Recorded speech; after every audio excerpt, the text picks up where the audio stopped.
요시야 왕이 어떤 사람인지를 보겠습니다. 요시야 왕은 이스라엘의 16대 왕으로 마지막 선한 왕이었습니다. 남유다에는 8명의 선한 왕이 있었는데 그 왕들 중에 마지막 왕이었고 그 후손들은 다 악한 왕이었고 결국 이스라엘은 망합니다.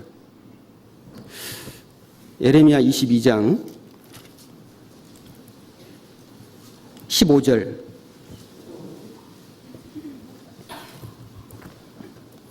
네가 백향목으로 집짓기를 경쟁함으로 왕이 될 수 있겠느냐?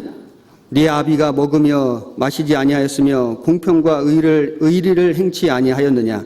그때 그가 형통하였었느니라. 그는 가난한 자와 궁핍한 자를 신원하고 형통하였나니 이것이 나를 알미 아니냐? 여호와의 말이니라. 자, 여기 보면 이 요시야 왕이 어떤 사람인지를 하나님이 평가하고 계십니다. 네 아비가 이 살룸 여호아하스 그 아들입니다. 그 살룸에게 말합니다. 살룸에 대하여 말하노라 하고 그 아비가 그 요시야 왕입니다. 자, 요시야 왕은 어떤 사람이냐면은 15절에 보면은 네 아비가 먹으며 마시지 아니하였으며 함부로 먹지 않았습니다. 함부로 마시지 않았습니다. 근신하는 삶을 살았다. 절제하는 삶을 살았다는 걸 알 수 있습니다. 왕이 탐식하고 그리고 탐욕을 부린다면 나라는 망합니다. 왕에게 큰 책임이 있습니다. 자고로 잔치하고 먹고 마시는 걸 즐기는 나라, 그 나라의 왕치고 잘된 왕이 없습니다. 나라가 결코 잘 될 리가 없습니다. 요시야 왕은 함부로 먹고 마시지 않았습니다. 그리고 공평과 의리를 행치 아니하였느냐? 공평과 의리를 행했습니다. 그래서 그는 가난한 자와 궁핍한 자를 돌아보았습니다. 그래서 형통했습니다. 자, 이렇게 할 수 있었던 비결이 무엇일까요? 이것이 나를 알미 아니냐? 하나님을 안 겁니다. 하나님이 어떤 분이신지를 안 겁니다. 참으로 하나님을 알기 때문에, 하나님의 마음을 알기 때문에, 하나님과 교제가 되고 하나님과 교통이 되기 때문에 하나님의 마음으로 나라를 다스릴 수 있었습니다. 그러므로 자기를 절제하고 자기 삶을 근신할 수 있었습니다. 이웃을 돌아볼 수 있었습니다. 불쌍한 사람들을 구제할 수 있었습니다. 우리도 마찬가지죠. 우리가 참으로 하나님을 안다면은, 하나님의 마음을 안다면은, 하나님의 심정을 안다면은 우리의 삶을 근신하며 절제할 수 있을 겁니다. 우리 주변에 이뤄진 영혼들을 돌아볼 마음이 생길 겁니다. 잠언 31장을 찾겠습니다.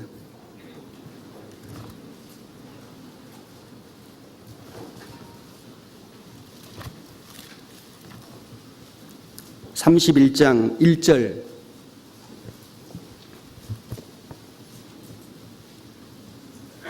구약성경 945페이지입니다. 제가 읽겠습니다. 르우엘 왕의 말씀한 바 곧 그 어머니가 그를 훈계한 잠언이라. 내 아들아 내가 무엇을 말할꼬? 내 태에서 난 아들아 내가 무엇을 말할꼬? 서원대로 얻은 아들아 내가 무엇을 말할꼬? 네 힘을 여자들에게 쓰지 말며 왕들을 멸망시키는 일을 행치 말지어다. 르우엘아 포도주를 마시는 것이 왕에게 마땅치 아니하고 왕에게 마땅치 아니하며 독주를 찾는 것이 주권자에게 마땅치 않도다. 술을 마시다가 법을 잊어버리고 모든 간곤한 백성에게 공의를 굽게 할까 두려우니라. 8절과 9절은 같이 읽겠습니다. 너는 벙어리와 고독한 자의 송사를 이와여 입을 열지니라. 너는 입을 열어 공의로 재판하여 간곤한 자와 궁핍한 자를 신원할지니라. 백성을 통치하는 그 책임을 가진 사람이 왕입니다. 그 왕이 탐식하고 술을 마시고 취한다면 나라는 망하게 될 겁니다. 그러므로 그 어머니가 르우엘 왕에게 경계하고 훈계했습니다. 이것은 모든 그리스도인들에게도 적용될 겁니다. 하나님을 알미니라. 참으로 하나님을 안다면, 하나님의 마음을 우리가 헤아린다면, 하나님의 심정으로 우리가 살아간다면 우리는 결코 함부로 살 수 없습니다. 근신하며 절제하는 삶을 살게 되고 우리 주변에 그 육신적으로 불쌍한 사람들, 그 영적으로 그 이뤄진 영혼들을 돌아볼 마음을 반드시 갖게 될 겁니다. 왜냐하면 그것이 우리 하나님의 마음이니까요. 우리 주님의 심령이니까요. 요시야 왕은 그런 마음을 가지고 있는 사람이었습니다. 그래서 아주 어린 나이에 왕에 올랐는데 8살에 왕 됐습니다. 8살. 초등학교 1학년. 8살에 왕에 올랐는데, 그런데 성경을 읽어보면 그가 확실하게 구원을 받은 것은 16살로 보입니다. 그리고 그가 20살 때부터 이제 그 우상을 척결하는 일을 시작을 합니다. 6년 동안 합니다. 그 우상을 57년간 숭배하던 그 나라를 완전히 깨끗이 정화하는 기간이 한 6년 걸렸습니다. 그 다음에 그가 유월절을 지킵니다. 완전히 종교 개혁을 이룹니다. 그 사람이 바로 요시야 왕, 남유다의 16대 왕, 남유다의 마지막 선한 왕이었습니다. 그 요시야 왕이 어떻게 구체적으로 종교 개혁을 이루었는지를 좀 살펴보겠습니다. 역대하 34장입니다.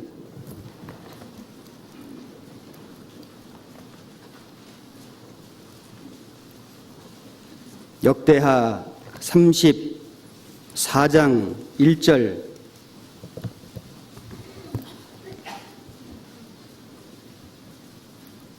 (703페이지입니다) 구약성경 역대하 34장 1절 제가 읽겠습니다. 요시야가 위에 나아갈 때 나이 8세라. 예루살렘에서 31년을 치리하며 여호와 보시기에 정직히 행하여 그 조상 다윗의 길로 행하여 좌우로 치우치지 아니하고 오히려 어렸을 때 곧 위에 있은 지 8년에 그 조상 다윗의 하나님을 비로소 구하고 그 12년에 유다와 예루살렘을 비로소 정결케 하여 그 산당과 아세라 목상들과 아로새긴 우상들과 부어 만든 우상들을 제하여 버리매 무리가 왕의 앞에서 바알들의 단을 회파하였으며 왕이 또 그 단 위에 높이 달린 태양상들을 찍고 또 아세라 목상들과 아로새긴 우상들과 부어 만든 우상들을 빻아 가루를 만들어 거기 제사하던 자들의 무덤에 뿌리고 제사장들의 뼈를 단 위에서 불살라 유다와 예루살렘을 정결케 하였으며 또 므낫세와 에브라임과 시므온과 납달리까지 사면 황폐한 성읍들에도 그렇게 행하여 단들을 회파하며 아세라 목상들과 아로새긴 우상들을 빻아 가루를 만들며 온 이스라엘 땅에 있는 모든 태양상을 찍고 예루살렘으로 돌아왔더라. 요시야 왕이 8세 왕이 됐는데 여기 3절에 보면은 위에 있은 지 8년에 16세죠. 16세에 그 조상 다윗의 하나님을 비로소 구하고, 그러니까 왕은 8세 됐는데 이 확실하게 구원을 받은 구약적인 표현이 여기 하나님을 비로소 구하였다, 이렇게 이해가 됩니다. 우리 자녀들도 8살부터 교회 나오는 아이들 많이 있잖아요. 그죠? 그런데 저 말씀을 듣고 신앙생활 하다 보면은 어느 순간에 확실하게 구원받는 때가 있습니다. 물론 어렸을 때 구원받은 우리 자녀들도 있습니다. 그런데 어떤 자녀들은 시간이 지나서 말씀을 계속 듣는 가운데 또 확실하게 구원받는 그런 자녀들도 꽤 있습니다. 그리고 12년에, 그러니까 8세의 왕이 되어서 12년이니까 20살에 비로소 이제 그 우상 척결하는 일을 시작을 합니다. 구원을 받았다고 당장 열심히 나오는 건 아니죠. 어느 정도 좀 시간이 지난 후에 정말 내가 주를 위해서 열심히 살아야 되겠다 결심하고 행동으로 옮기는 것처럼 요시야 왕도 20살이 되어서 이제 우상 척결하는 일을 본격적으로 하게 됩니다. 자, 이 요시야 왕의 신앙관이 무엇이냐면은 여기 2절에 보면은 여호와 보시기에 정직히 행하여, 여호와 보시기에, 요시야는 사람 보기에 정직히 행하여, 이게 아니고 여호와 보시기에 정직히 행하여, 그러니까 사람 좋게 보이는, 사람에게 좋게 보이는 신앙관을 가진 게 아니고 하나님께서 좋게 보시는 신앙관을 가졌다고 할 수 있습니다. 라틴어에 보면은 코람데오라는 말이 있는데 하나님 앞에서, 이런 뜻입니다. 한자로 말하면 신전의식이라고 하는데, 하나님 앞에서 내가 어떤 사람이냐, 하나님 앞에서 내가 어떤 삶을 살 것이냐, 그것이 신앙관이 된 사람은 정직하게 살 겁니다. 사람 앞에서, 사람 보기에, 그러면 사람 볼 때는 잘할 수 있잖아요. 사람이 인정해주고 사람이 칭찬해주고 사람이 잘해줄 때는 좀 잘할 수 있는데 또 사람이 오해를 하고 나를 오해하고 때로는 내가 인정을 못 받고 때로는 내가 어떤 책망을 받을 수도 있잖아요. 만약에 사람 보기에 사람 앞에서의 신앙이라면 문제가 될 겁니다. 내가 이러려고 신앙생활했나 하고는 아마 관들 겁니다. 그런데 여호와 앞에서 여호와 보시기에 그 신앙을 가진 사람은 사람이 알아주든 알아주지 않든 사람이 칭찬해주든 해주지 않든 사람이 무엇이라 하든 간에 항상 일정한 모습으로 하나님 앞에 충성되게 살아갈 겁니다.